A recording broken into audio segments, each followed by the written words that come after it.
Ganda po yung kwan lang po yan. 0.6 lang ang pinaniman. 0.6 lang. Umani sila nung nakaraan na 1,000,000 mahigit dahil sa unang-una maganda yung maganda yung sibuyas, maganda ang presyo ng sibuyas.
Yeah, si Brad Tuto nandito. Yeah. Bali ilang lang ito pag-usapan natin ito lang daw mga kalakwatsero, yung puti na nakikita nyo, yan. 1, 2, 3 yung maliit, pangatlo itong maliit. 0.9 po yan, kaya lang 0.6 lang ang pinaniman nun. 0.9 lang, pero 0.6 lang yung nataniman. Tapos magkano ang laging harvest niyan sa sibuyas? Dito po, naka 1 million mahigit. Oh my God! Wow! Gawa ng 110 po ang per kilo. Doon siya tumiba sa presyo. Nakala, bukod po doon, kasi maganda sa buhay. Kasi score po siya ng 100, isang lako. Talaga. Walking na po. Ito yung isang maganda mga kalakwatsero sa pagsisibuyas kasi meron talagang jackpotan lalo na kapag ang presyo ay maganda. Tama ba Brad, no? Sa pampo yan, yung maluho po ba sa akin? Sa bastos. Talagang binibigay niya po yung dapat yung kain. So ibig sabihin, ang talaga, kapag nilargahan mo talaga siya, may maibibigay din na maganda. Yun. Depende rin po kasi sa katulad po yan sa ngayon po yan, may organic yan. Nakababad na siya ng organic. Organic po siya. Yun sana, ganun talaga dapat ang maganda. Unang-una, ang pagkakaalam ko kapag may organic kasi hindi masyadong nagiging acidic ang lupa, tama ba? No? Kasi hindi siya mapupuruhan sa tawag dito yung mga abono na komersyal. Matipid lang po yan sa mga pan. Kaya lang po pagdating sa mga pamatay damo, talagang maluho siya. Larga talaga. Ano ba Brad ang sa experience mo? Bali ilang taong ka nang nagsisibuyas? Ay, ano po siguro? Hindi lang 20 years na siguro. Mula pagka talaga pala, sibuyas na talaga mo? Kampo, hindi lang po siguro 20 years. Sibuyas po talaga kanto. So ang sikreto talaga ng sibuyas para mabigyan ka ng magandang ani, ano po sa tingin ninyo? Ay talagang kampo. Una po yung kung anong kailangan talaga. Ibigay talaga. Katulad po namin, kami siyempre titipid po dahil naman kami sigurado sa ani lang, mag-ani nga kung mababa din, baka doon lang mauwi. Doon lang din mapunta. Doon lang po mauwi. Ayan po kasi kaya niyang ibigay kasi una po lupa niya, nag-organic siya. Siyempre po amin, katulad po sa pinsang ko, pwede rin po siguro kung gagasisan nga, kaya lang ganyan nga, pag umani ka tapos Mababa presyo. habang presyo, ito na lang po na uwi. Oo. Pero kung halimbawa sa tansya mo, kung medyo doon tayo sa sa medyo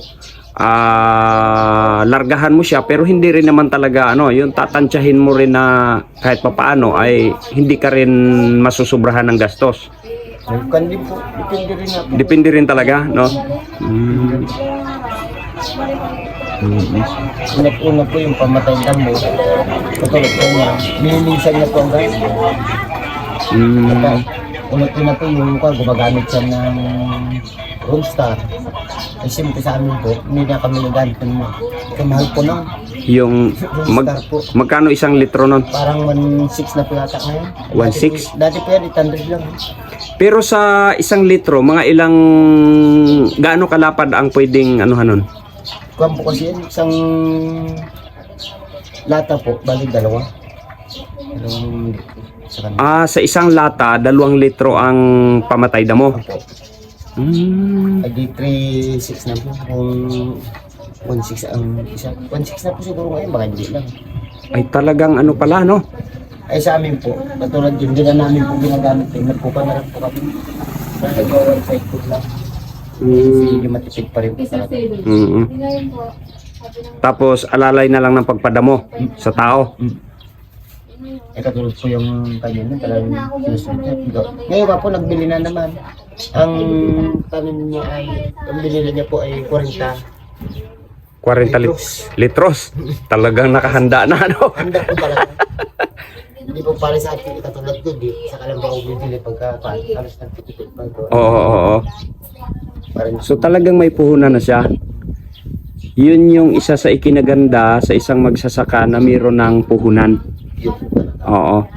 Kumbaga may nakalaan na talaga doon sa ano, gagastusan mo tapos magkakaroon ka rin naman ng magkakaroon ka rin ng magandang resulta pagdating sa anihan. Ayun. So pinag-uusapan namin mga kalakwatsero ito. 0.6 lang, umani sila nung nakaraan na 1,000,000 mahigit dahil sa unang-una maganda yung sibuyas, maganda ang presyo ng sibuyas.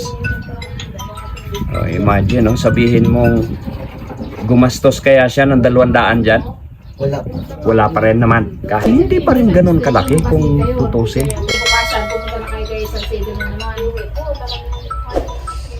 Tanyo nga po yung tanim ko yung isa na yan noon. Oo. Ang inani ko po dyan sa 0.3 ay 300 lang. Samantalang siya 0.6 million.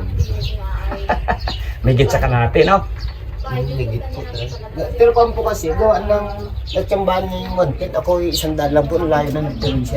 Yun yung isang din. Oo. Isa rin po yun. Oo, siyempre, laki ng diferensya nga naman talaga. Kaya lang po, mas maganda pa rin talaga. Yung kanya, gawa ng layo ng diferensya, parehas siyempre 0.6 million. Sa may ilang tonelada yung harvest niya dyan? Sa 0.6 na yan? Kung po, 3... Ay, 400... Ito po 408 bag. Tapos yung sa'yo, na 0.3, Walang po akin. Bali, 200 plus lang po. ha? 200 plus lang po. Yung kanya ay ilan? 400. Aba, laki, no? Laki ng kung tutusin, kalahati yun sa'yo sa kanya din. Kaya lang po yung tamang nagawa ng mas pambukan na mas mataas ang Oo, unang-una, maganda yung kanyang ani dahil todo bigay talaga. Pangalawa ay yung presyo. Doon nagkatalo sa presyo. Oo.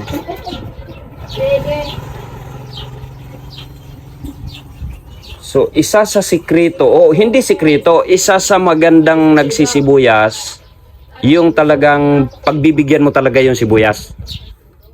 Sa abono, sa mga pamatay insekto, pandamo.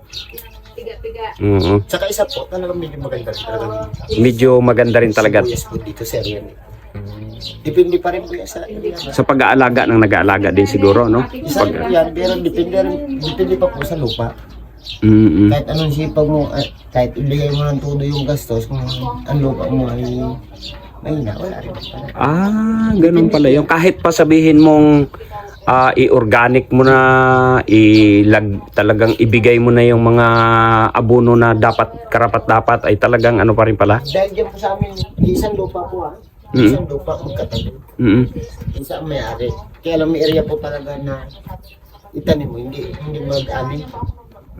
Sa road. Ngayon tinaniman na naman. Kumbaga yung magaling na ang tumarbaho, hindi nga inanihan. Ngayon tinaniman na naman nila. So meron din pala talaga sa lupa, no? Meron po. Depende po yan. Mm-mm. Tuloy niya ang paoperahan hindi. Ito po kaya lang talagang super sa ganda nga. Ito na hindi siya nabibiti, nakaprepare agad yung gamit niya. Kita niyo ako, hindi pa nakatanim eh. Talagang binadjitan niya na ng 40 litros Na pandamo. Pandamo pa lang yon. Pandamo pa lang po, wala pa yung abono. Wala pa yung abono. Pero sa 5 litro po ba, mga ilang sakong abono ang nauubos hanggang sa pag-ani niya? Depende rin po kasi ako katulad Sa pagbibigay, depende sa pagbibigay mo. isang kaban at kalate lang po per latte. Isang kaban at kalahati hanggang sa pagkaani na yon. Anong abono po ba ang gamit ninyo? Depende po kung ano, siguro sa kampo ng sibuyas. Siyempre, sa kalam po namin makukuha. So tinitingnan din ninyo kung ano yung tubo, kung ano ang kailangan niya talaga na abono. Hindi pala yung nakapermi siya. Hindi po. Ayun. Depende rin po sa bulas ng sibuyas namin. Kung medyo may na, kailangan namin na... Largahan mo siya. Dagdagan ng abono. Depende rin po. Oo. Kasi siyempre sa panahon po, lalo kung medyo makampo, nag-uulan, Oo. kailangan hindi. Tipid po sa abono. Bakit po bakit pagka umuulan ay tipid? Ay gawa po ng putot. Tataba din po yung ulan eh. So kailangan din nila. Kasalo pa po sa abono, yan yung ulan. Pero pag sumubra naman, nakakasira din. Ay sirap po. Tapos pag-itin na po rin. Kaya hindi po pwede mag-abono. Kaya, ayun, pag umuulan, kaya nakakatipid kasi hindi ka pwede mag-abono. Ang problema naman natin doon, pag sumubra ka naman sa ulan, ay masisira na rin siya. So, yung kasabihan pala talaga na kapag sobra, nakakasama. What?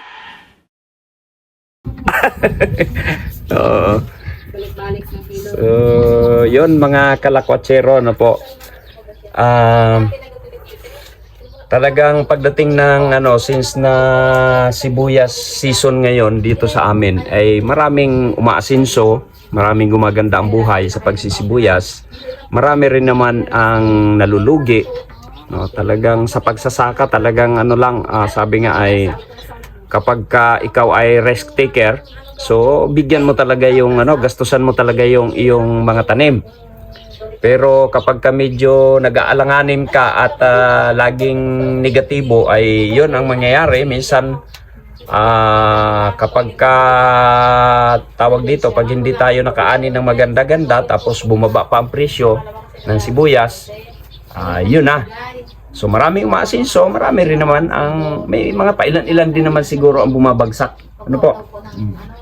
So kapag sa 50 na Brad, ayos na. Ayun po. Medyo masaya na mga magsasaka na.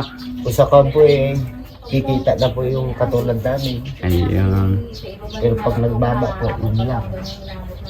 Sana wag naman. Sabi, uunahin kayo.